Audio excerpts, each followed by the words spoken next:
I'm going to drain them from the oil because it's done. Wow!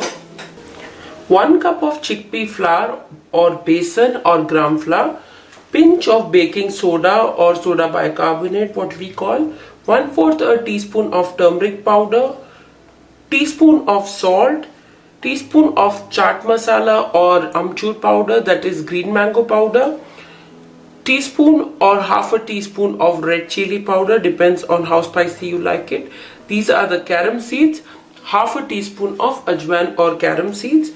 And for making onion and potato, we need to cut or slice, I should say, potatoes and onions in fine and thin rings. That's it.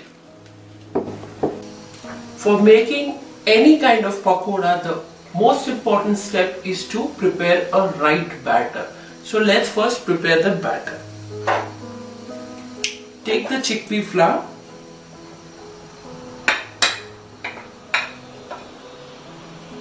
to that add salt, teaspoon of salt, pinch of baking soda,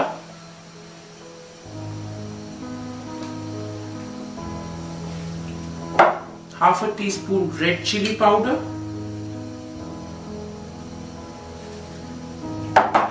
1/4 teaspoon of turmeric powder. This will give nice color to our fritters or pakoras. Carom seeds, just 1/4 a teaspoon.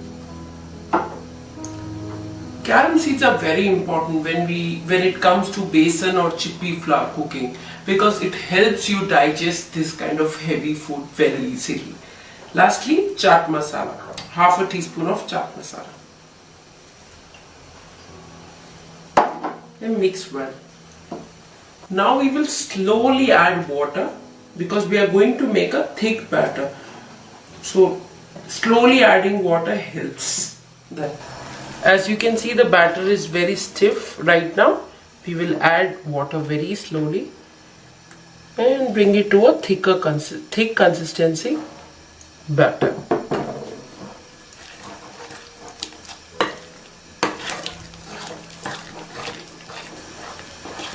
Keep mixing until we get the perfect batter consistency. I'll let you know when that comes.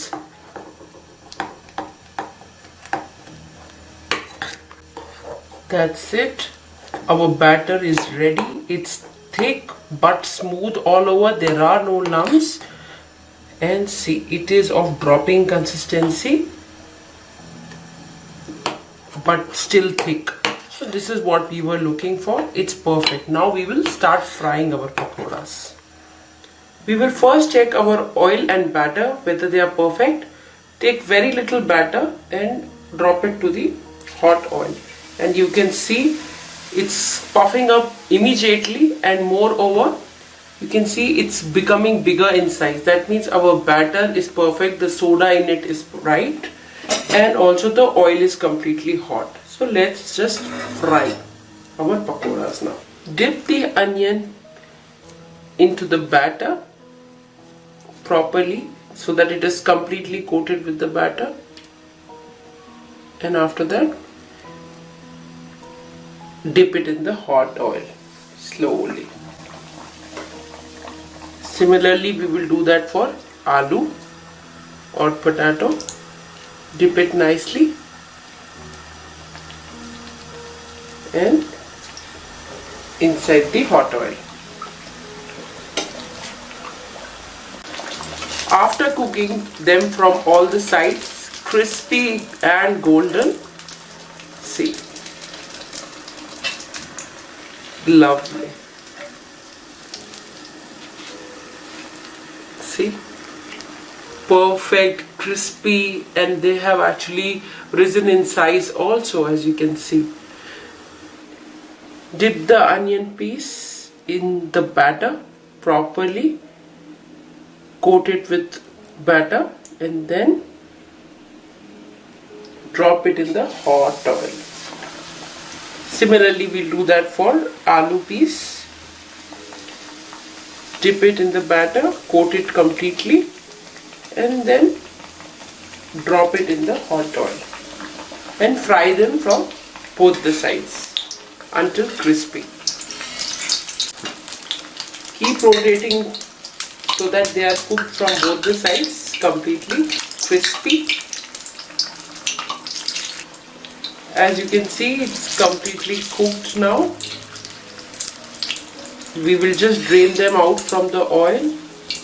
Lovely crispy color.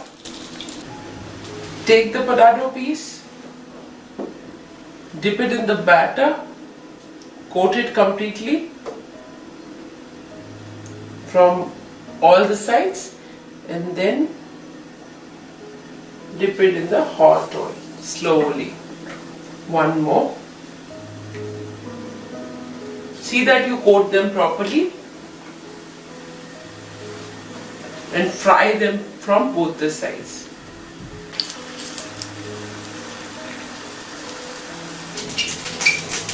I'm going to drain them from the oil because it's done. Wow, crispy, a bit puffed up potato and onion fritters at your service. Sprinkle some chaat masala and have it with tea, coffee or whatever beverage you like to have it with your pakoras. I'll go prepare my tea and have this yummy pakoras.